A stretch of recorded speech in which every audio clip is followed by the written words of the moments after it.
ప్రభువునందు ప్రియ దేవుని బిడ్డలారా, ఈ దినం ఈ సంవత్సరానికి చివరి దినం.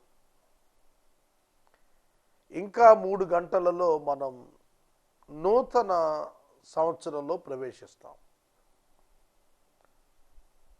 2016వ సంవత్సరం చివరి 3 గంటల్లో ఉన్నాం. 2.5 గంటలు, 3 గంటలు. ఇది దేవుని మహాకృప. ఏసే పరిష్కారం ఓన్ స్టూడియోస్లో సుమారుగా 6 సంవత్సరాలు 7 సంవత్సరాలుగా రికార్డింగ్స్ మనమే చేసుకుంటున్నాం. రేపటి నుండి కేబుల్ టీవీ స్టూడియోలోనే రికార్డింగ్స్ చేస్తాం. ఆ కారణం చేత ఒక ప్రత్యేక మనవి ఎపిసోడ్ సహకారులకి ఏమిటంటే, దయచేసి మీకు వీలైతే ఒక వారం దినాల ముందుగా మీ ఎపిసోడ్ సహకారం వివరం చెప్పండి.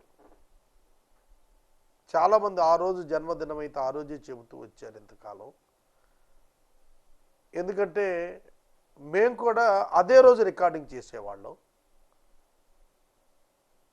కొన్ని అనివార్య పరిస్థితులను బట్టి మేము రికార్డింగ్స్ కేబుల్ టీవీ స్టూడియోలో చేయటానికి వెళుతున్నాం. కాబట్టి మీ సహకారం మాకు కావాలి. 1 వీక్ అడ్వాన్స్గా బర్త్డే కానీ, మెమోరియల్ డేస్ కానీ, వెడ్డింగ్ యానివర్సరీస్ కానీ కృతజ్ఞతగా ఇవ్వాలనుకున్న వారు at least 1 week before on hand చెప్పగలిగితే అడ్వాన్స్గా ఎడిటింగ్స్ కంప్లీట్ చేసుకునే అవకాశం ఉంటుంది. ఇది మనవి. 2, ఈ మాటలు ఆలోచిస్తున్నప్పుడు నాకు కలిగిన తలంపు చెబుతాను. ఏసే పరిష్కారంలో ఎపిసోడ్ సహకారుల మీద ఆధారపడటం వలన దేవునిపై ఆధారపడటం విషయంలో ప్రశ్న లేదు. గుర్తెరుగుదాం, ప్రభువుపైనే ఆధారపడుతున్నాం. ప్రభువు ఇచ్చిన ఎపిసోడ్ సహకారులు ఇందులో భాగస్థులు అవుతారు. అది అర్థం. కనుక ఏసే పరిష్కారం ప్రత్యేక పరిచర్య. ఇది మనుషులపై ఆధారపడింది కాదు, కానీ మనుషుల చేతనే నడిపించబడుతుంది. దేవుడు మనుషులను ఏర్పరచుకున్నాడు. అందుకే ఆ మనుషులను ఆయన ప్రేరేపిస్తాడు. కనుక ఆయన సన్నిధిలో నేను ప్రార్థిస్తున్నాను, ఫెసిలిటీ కోసం కొంచెం అడ్వాన్స్గా వారిని పంపు ప్రభు అని నేను అడుగుతున్నాను. అదే విషయాన్ని విశ్వాసులైన మీకు నేను తెలియజేస్తున్నాను. ఇంకా 3 గంటల్లో మనం న్యూ ఇయర్లోకి వెళతాం కనుక advance happy new year wishes మీకు నేను ప్రభు నామంలో తెలియజేస్తున్నాను. ప్రార్థన చేస్తాను. ప్రభువుని స్తుతిద్దాము. ఈ సంవత్సరం అంతా ప్రభు మనల్ని కాపాడారు. మన ప్రియులు 2017 చూడాలని ఆశించిన వారు లేకపోయినా వారు కూడా ఉన్నారు. దేవుని ఏర్పాటది. కనుక ప్రభువును కృతజ్ఞత చెల్లించి కృతజ్ఞతాపూర్వకంగా 2017లోనికి మనం ప్రవేశించడానికి సిద్ధమవుదాము. ప్రార్థన చేద్దాం. మమ్మలను మిక్కిలిగా ప్రేమిస్తోన్న మా ప్రియ ప్రభువా, మీకు వందనాలు. 2016వ సంవత్సరం డిసెంబర్ 31వ తారీఖు రాత్రి 9 గంటల సమయం. కొద్ది గంటల్లో మేము న్యూ ఇయర్లోనికి వెళ్ళబోతున్నాం. 2016లో మీ నమ్మకత్వము, మీ కృప, మీ విశ్వాస్యత ఎంతో గొప్పది ప్రభు. భూమి మీద మేము నివసిస్తున్నామంటే అది నీ ఉచిత కృప. మేము ఏమై ఉన్నామో ఈ క్షణం వరకు అది నీ వలననే ప్రభు అని ఒప్పుకుంటున్నాము. అనేక విషయాలు మా జీవితాల్లో సంఘర్షణగా ఉన్నవి. వాటికి పరిష్కారాలు మీరు చూపారు. వాక్యమే పరిష్కారము, యేసే పరిష్కారము. ఇది ఈ సంవత్సరం మాకు రుజువైంది. మీకు వందనాలు. నూతన సంవత్సరంలో మమ్మలను కాలిడజేస్తున్నందున కృతజ్ఞతలు. నూతన సంవత్సరం నూతన ఆశీర్వాదంతో మమ్మల్ని నడుపుమని ప్రత్యేకముగా ప్రభు ఈ సంవత్సరం ఎపిసోడ్ సహకారము ఇచ్చిన, ఆర్థిక సహకారం చేసిన, ప్రార్థనా సహకారం చేసిన ప్రతి కుటుంబాన్ని దీవించమని రక్షకుడైన యేసు నామమున ప్రార్థన చేస్తున్నాము తండ్రి, ఆమెన్. ప్రభువునందు ప్రియ దేవుని బిడ్డలారా, మార్కు సువార్త 9వ అధ్యాయము 30వ వచనము మీ ఎదుట ఉంచుకొనమని నేను మనవి చేస్తున్నాను.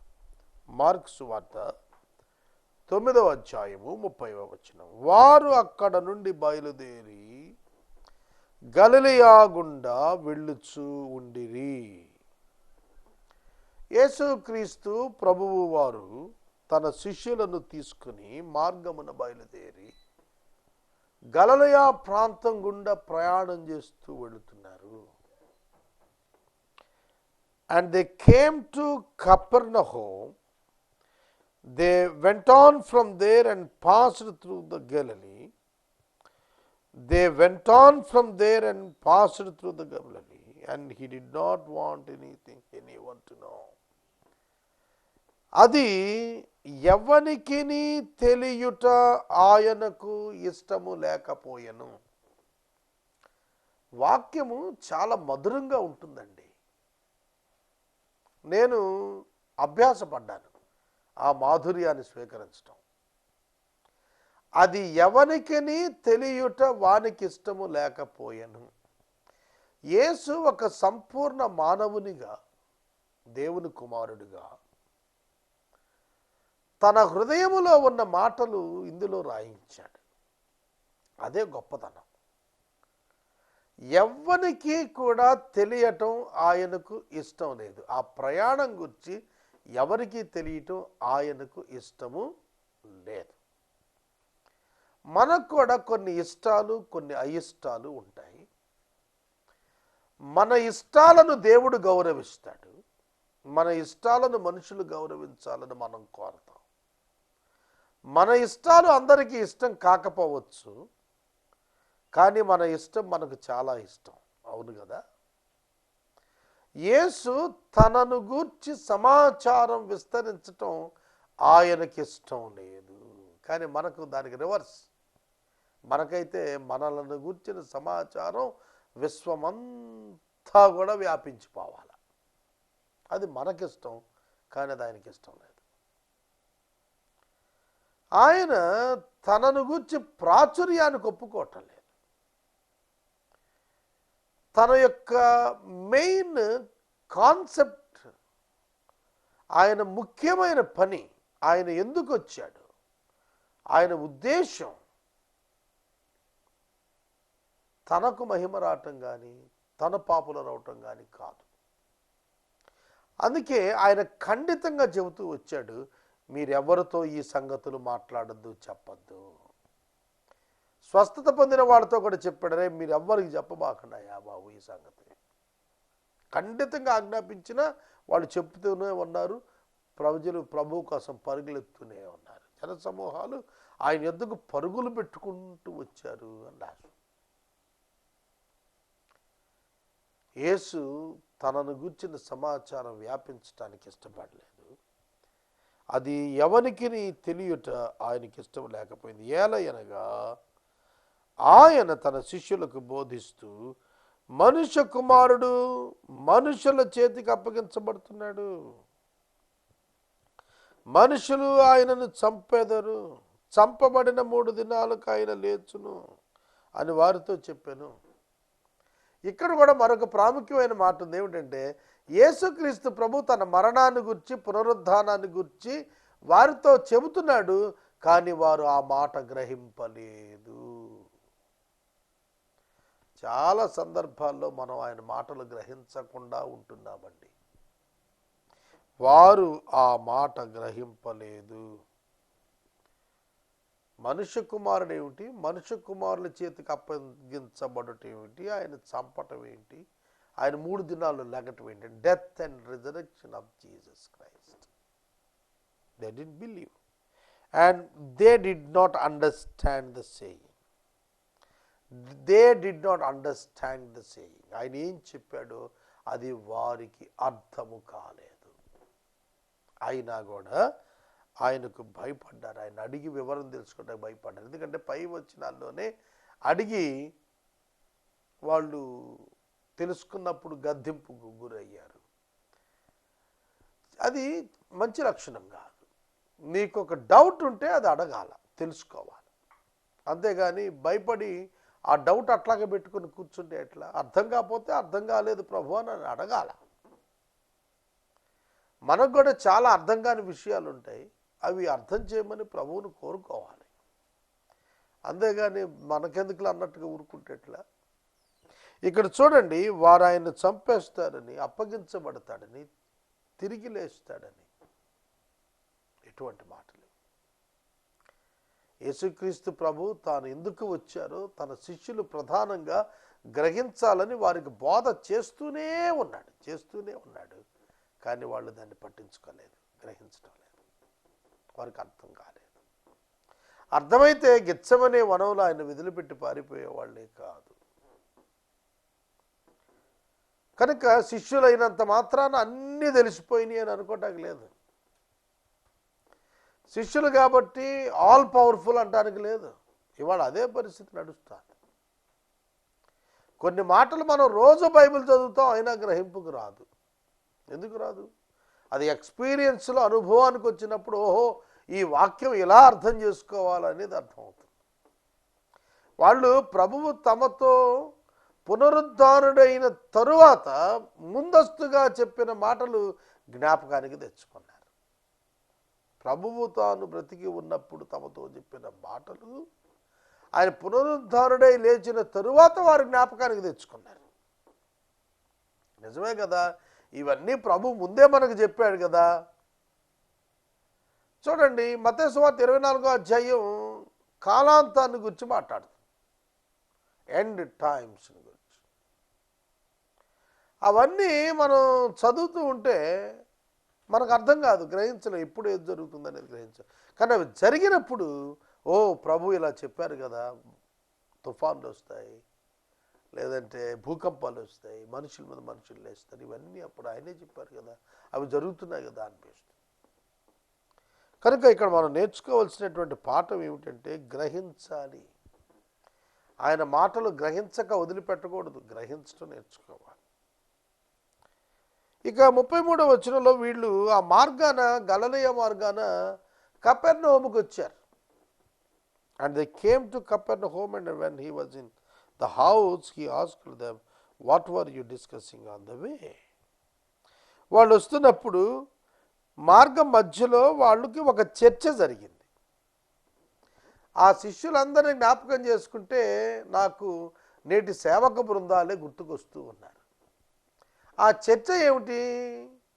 మార్గ మధ్యలో ఖాళీగా ఉండకుండా they are debating and they are discussing about something. What's that? ఏమిటది?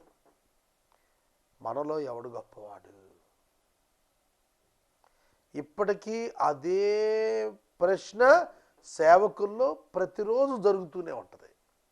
ఎవరు గొప్పవాడు? పెద్ద సంఘం ఉన్న ఆయన గొప్పవాడా? లేకపోతే బాగా పాటలు పాడుతున్న ఆయన గొప్పవాడా? లేకపోతే గొప్ప హీలింగ్ క్యాంపెయిన్ చేస్తున్నవాడు గొప్పవాడా? లేకపోతే పెద్ద పెద్ద సంఘాలు నిర్వహిస్తున్నవాడు గొప్పవాడు? ఎవడు గొప్పవాడు? ఎవడు గొప్పవాడు? ఎవడు గొప్పవాడు? ఇది శరీర సంబంధమైన మనసు నుండి పుట్టిన ప్రశ్న. చూడండి, ఎవడు గొప్పవాడు అనే దాన్ని మనం మనసులో తీసుకుని మనం మనుషులకు తీర్పులు తీర్చుకుంటా ఉంటాం. అది దేవుని ఉద్దేశం కాదు, అది ఆయన ప్రణాళిక కాదు. మీరేం డిస్కస్ చేస్తున్నారు అని అడిగాడు. ఆయన మార్గ మధ్యలో మాట్లాడలా. యేసు ప్రభు వయసులో చిన్నవాడే కానీ చాలా ఆయన జ్ఞానం అపారంగా ఉంటుంది. ఆయన గురించి ధ్యానం చేస్తున్నప్పుడు మార్గ మధ్యలో ఆపి వాళ్ళకి చీవాట్లు పెట్టలా, వాళ్ళు హర్ట్ చేయలే, వాళ్ళ ఇంటికి రానిచ్చాడు. వాళ్ళ డిస్కషన్ విన్నాడు, వినకుండా పోలా. ఇంటికి రానిచ్చిన తర్వాత ఇంట ఉన్నప్పుడు మార్గమున మీరు ఒకరితో ఒకరు దేనిని గురించి వాదించుతూ ఉన్నారు అని అడిగిరి. అప్పుడు వారు ఊరకుండిరి. వయసులో పెద్దవాళ్లే, యేసు కంటే శిష్యుల్లో కొందరు వయసులో పెద్దవాళ్ళు ఉన్నారు, కానీ దే కెప్ట్ క్వైట్. వారు ఊరుకున్నారు. వాళ్ళకి అర్థమైపోయింది, ఈయన వినేశాడు, అబ్బా ఆయన సాధారణమైన వాడు, ఆయన సమస్తం ఎరిగినవాడు కదా. కనుక వారు మార్గ మధ్యలో ఎవరు గొప్ప అని డిస్కషన్ చేస్తుంటే అక్కడ మాట్లాడుకొని ఇంటికి వచ్చిన తర్వాత, ఏం డిస్కస్ చేస్తున్నాయా మీరు మధ్యలో, మార్గం మధ్యలో మీరందరూ మాట్లాడుకుంటుంది ఏంటి, ఆ సబ్జెక్ట్ ఏంటని అడిగితే ఎవడు మాట్లాడలా, ఊరకుండా ఉన్నారు. అంటే ఆయన ప్రశ్న అడిగాడు, వీళ్ళు మౌనంగా ఉన్నారు, కానీ ఆయన అడిగిన ప్రశ్నకు ఆయనే జవాబు కూడా ఆయన చెప్పేస్తున్నాడు. వాళ్ళు ఊరకుండిరి అంటే వాళ్ళ ఆన్సర్ చెప్పకపోతే యేసయ్యకి వాళ్ళ జీవితం తెలీదా? తెలుసు.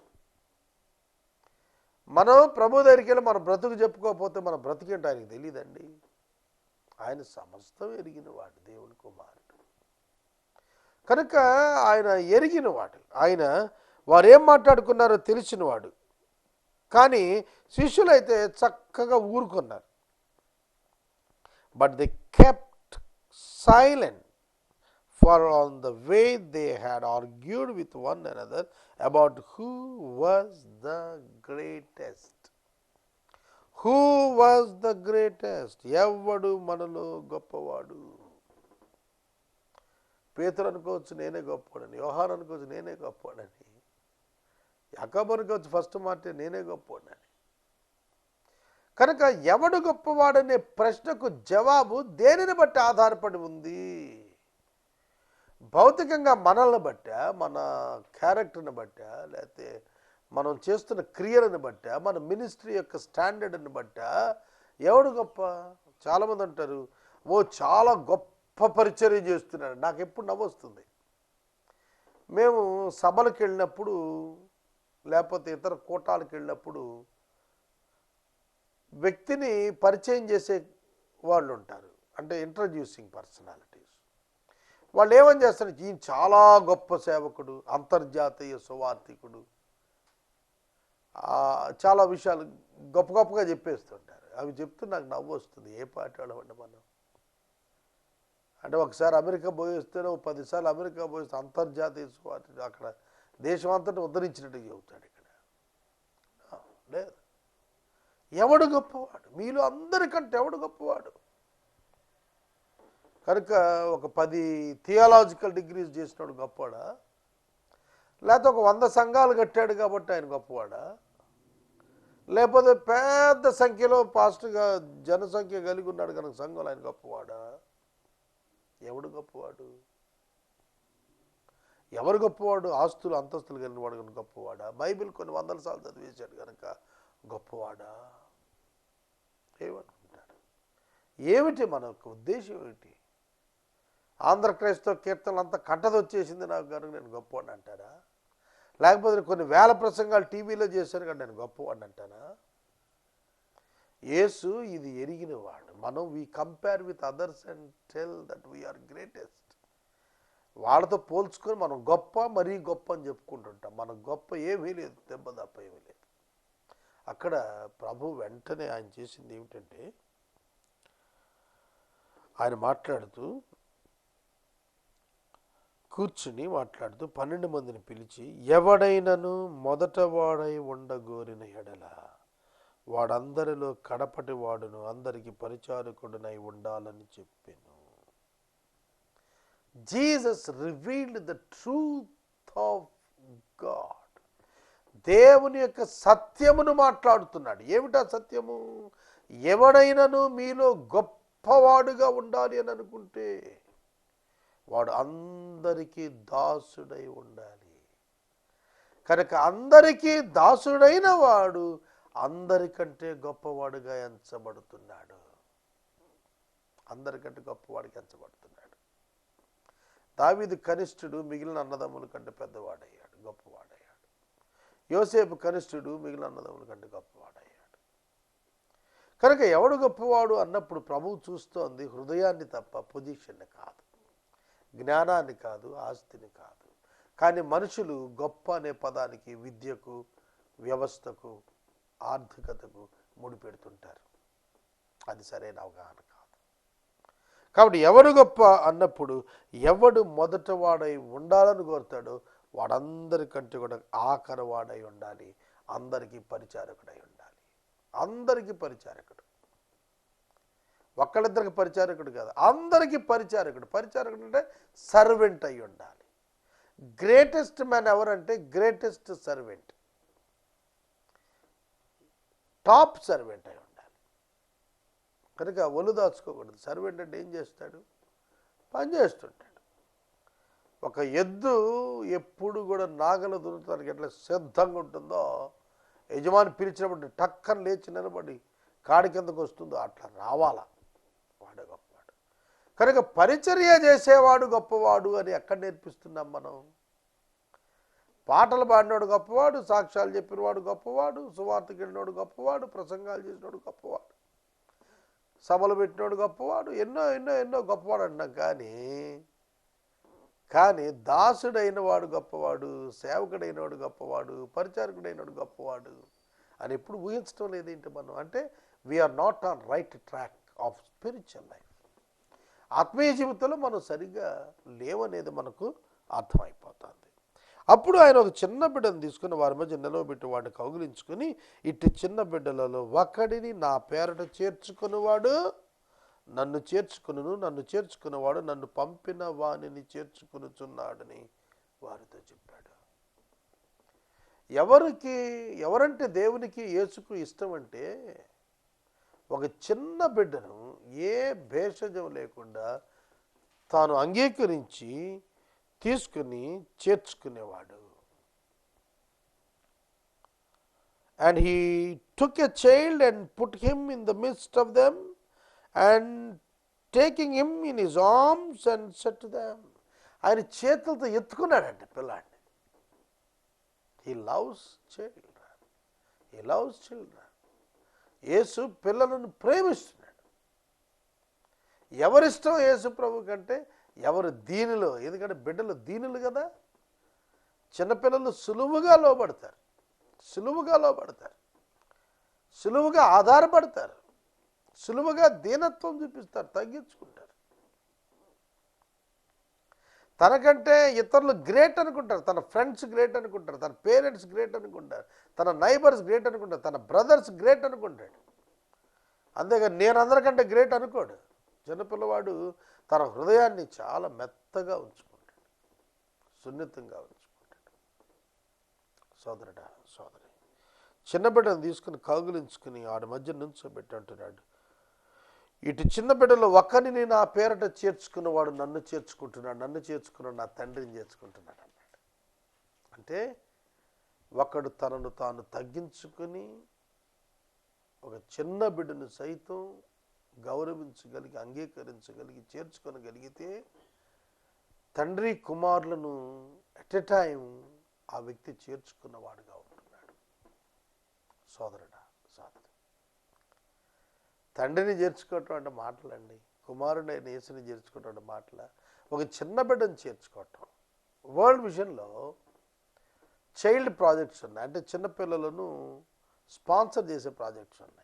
ఆ తర్వాత ఈ మధ్యన కూడా టీవీలో ఎవరు స్టార్ట్ చేశారు అట్లాంటిది, సోషల్ ప్రాజెక్ట్. 600 ఎంతో కడితే పిల్లలను సాకుతారు వాళ్ళు. అంటే ఒక బిడ్డను అంగీకరించడం, ఒక చిన్నవాడిని అంగీకరించడానికి మనసున్నవాడు దేవుణ్ణి కలిగి ఉన్నట్టు అని చెబుతున్నాడు. అంటే గొప్పవాడు అంటే చిన్నపిల్లవాడిని చూపించే పని ఇట్లా ఉండాలి, మీరు చంటి పిల్లల వంటి వారు కాకపోతే పరలోక రాజ్యంలో ప్రవేశించరు. అవును, మనం బాలుర వలె మనం దీనత్వము, సులువుగా లోబడు మనస్తత్వము, దేవునిపై ఆధారపడేటువంటి ఒక గొప్ప స్వభావము మన జీవితాల్లో కలిగి ఉండాలి. అప్పుడు ఆయన మన యందు నివసిస్తాడు, మనం ఆయన చేర్చుకున్న వారం అవుతాం. అటువలనే ఆయనను చేర్చుకున్నందున తండ్రి అయిన దేవుణ్ణి మనము చేర్చుకున్న వారము అవుతూ ఉన్నాము. తర్వాత అంతటా యోహాను బోధకుడా, ఒకడు నీ పేరట దయ్యాలు అదలగొడుతున్న చూసాం, వాడు మనల్ని వెంబడించేవాడు కాడు కనుక వాడిని ఆటంకపరిచాము అని చెప్పాడు. అందుకు యేసు, వాడిని ఆటంకపరచొద్దు, నా పేరట అద్భుతాలు చేసి నన్ను చులకన చేసేవాడు ఎవడు, నిందించగలవాడు ఎవడు లేడు. మనకు విరోధి కానివాడు మన పక్షాన ఉన్నవాడే. మీరు క్రీస్తు వారు నా పేరట మీ గుక్కెడు చన్నీళ్ళు ఇచ్చువాడు తనకు రావాల్సిన ఫలం పోగొట్టుకోడని మీతో నిశ్చయంగా చెబుతున్నాను అన్నాడు. యోహాను బోయనర్గెస్ అని చెప్పాను కదా, ఉరిమెడు వారు. యేసు శిష్యుడు కానివాడు యేసుక్రీస్తు ప్రభువులాగా దెయ్యాలు వెళ్ళగొడుతున్నాడు, యేసు ప్రభు పేరు వాడుకుంటూ. గుర్తుపెట్టారా? ఇక్కడ దెయ్యం వదిలిస్తున్న వాళ్ళ ఏమీ లేదు, ఆ వ్యక్తి వాడుతున్న పేరుందే అందులో ఉంది సమస్తం. ఆ పేరే యేసునామం. యేసు నామాన్ని బట్టి దయ్యము గౌరవించి వెళ్ళిపోతుంది తప్ప ఒక సేవకుడిగా నువ్వు చెప్పావని కాదు, నువ్వు గద్దించావని నీకు భయపడి కాదు. ఏ దురాత్మ మనిషికి భయపడదు, దేవునికి భయపడి పారిపోతుంది అది. కానీ మనుషులు అనుకుంటారు మాకే భయపడిపోతుంది, మనం అంటే వణుకు పుడుతుంది దయ్యానికి అనుకుంటారు. పొరపాటు అవగాహన అది. అదే ఇక్కడ చెబుతున్నాడు, ఒకడు నీ పేరిట దయ్యాలు వదిలిస్తున్నాడు, వాడిని ఆటంకపరచమా? ప్రభు చెప్పాడు ఆటంకపరచద్దు, వాడిని మీరు ఆటంకం చెయ్యొద్దు. ఎందుకు చేయొద్దంటే మన పక్షమున ఉన్నవాడే. నా పేరు వాడి నన్ను హీనపరిచేవాడు ఎవడై ఉంటాడు? ఉండడు. కనుక మీ మనసులో అది చెరిపేసుకోండి. వీడు మనవాడు కాదు కాబట్టి ఈ పని చేయకూడదు అని అనకూడదు. నేను మెయిన్ లైన్కి చర్చికి సంబంధించిన వాడిని కాదు కాబట్టి I'm not eligible for ministry అన్నాడు ఒక ఆయన, పెద్ద ఆయన. నన్ను దేవుని నామానికి స్తోత్రం. ఎవరు చెప్తారండి నేను మినిస్ట్రీకి ఎలిజిబుల్లో కాదు? గాడ్ షుడ్ టెల్, దేవుడు చెప్పాలి, మనిషి ఎవరు చెప్పడానికి. కనుక మనుషుల యొక్క మనసు ఎట్లుంటుందంటే నువ్వు మా చర్చ్ కాదన్నాడు ఇంకో పెద్ద, చాలా పెద్ద ఆయన. You are not belongs to our church అన్నాడు. So what? నీ చర్చి మెంబర్ కాకపోతే ఏమైంది? ఇప్పుడు సేవ చేయకూడదా? ప్రభు అన్నాడు అభ్యంతరపరచొద్దు. ఎవ్వరూ ఆయన తక్కువ చేయలేదు. ఇప్పుడు నేను ఏసే పరిష్కారంలో 5,000 ప్రసంగాలు చేసినందుకు యేసు ప్రభువుని హీనపరిచినట్లా? చేయలేదే. ఆయన ఘనపరిచిన వాడినే అయ్యాను తప్ప ఆయన నామాన్ని అవమానపరచలేదు కదా. కనుక నేను మనవి చేస్తున్నాను, Jesus is entirely different and his thought is different and his feelings are different. మనం కూడా అలాగే ఉండాలి. We don't need to stop anyone when they are doing ministry. మీరు చేయమాకండి సేవ అని చెప్పద్దు.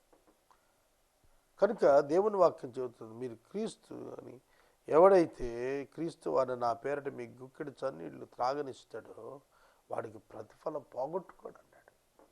కనుక ప్రభు పేరిట ప్రభు నిమిత్తం వచ్చిన వారికి మనం చన్నీళ్ళు ఇచ్చినా చాలు, ఫలం పోదన్నాడు. కనుక ఆయన ప్రత్యేకంగా తన పరిచయలో ఉన్న వారి కొరకు ప్రత్యేకమైన శ్రద్ధ కలిగి ఉన్నాడు. వారిని ఆదుకున్న వారిని ఆశీర్వదిస్తానన్నాడు. ప్రార్థన చేసుకుందాం. ప్రభువు ఈ సంవత్సరం అంతా కాపాడినందుకు ప్రత్యేకంగా ప్రభువుకు కృతజ్ఞతలు అర్పిద్దాము. ప్రార్థన చేసుకుందాం. మమ్మల్ని మిక్కిలిగా ప్రేమిస్తున్న మా తండ్రి, వందనాలు, స్తోత్రాలు. వాక్యము విన్న బిడ్డలను దీవించము. ఘనత, మహిమ, ప్రభావాలు మీరే పొందము. ప్రభు ఈ సంవత్సరం అంతా కాపాడారు. యోగ్యుడను కాను, కానీ మీరు నన్ను కాపాడారు. ప్రభు మీకు కృతజ్ఞతలు. మీ రాజ్యమునకు వారసునిగా చేశారు. మిక్కిలి వందనస్తుణ్ణి. మీ గొప్ప సేవ భూమి మీద చేయుటకు కృపనిచ్చారు. అది గొప్ప భాగ్యంగా ఎంచుతున్నాను. మీకు వందనాలు చెల్లిస్తున్నాను. కుటుంబాన్ని కాపాడారు. మీకు స్తుతులు అర్పిస్తున్నాము. సంఘాలను కాపాడారు. పరిష్కారాన్ని కొనసాగించారు. మీ నమ్మకత్వం కొరకు వందనాలు స్తుతిస్తున్నాము. ప్రభు మా ప్రేక్షకులను దీవించండి, ఆశీర్వదించండి, దీవించండి. మీ కృపలో వర్ధల చేయండి. నిన్ను స్తుతించువారుగా చేయండి. ఇంకా 2.5 గంటల్లో మేము న్యూ ఇయర్లోకి వెళ్తున్నాము. న్యూ ఇయర్ బ్లెస్సింగ్స్, నూతన విధానంలో మాకు దాయిచ్చేయండి. యేసు నామమున అడుగుచున్నాం తండ్రి, ఆమేన్. తండ్రి దేవుని ప్రేమ, కుమారుడిని యేసయ్య కృప, పరిశుద్ధాత్మని యొక్క అన్యోన్య సహవాసం సదాకాలం మనందరికీ తోడైండును గాక.